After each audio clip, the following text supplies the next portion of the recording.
Помню с детства, как мама стояла возле Остинского аг, Ирунаг, Сур, и варила вот это пиво. Это очень трудный труд, но это очень вкусно. И вот это все у меня сохранилось. И я люблю остинское пиво очень. И я взяла мамин секрет с собой.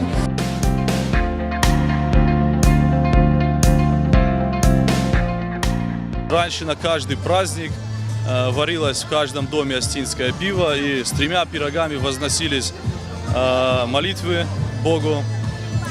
Так что мы, как младшее поколение, не имеем никакого права потерять ее, а еще и обязаны передать следующим поколениям.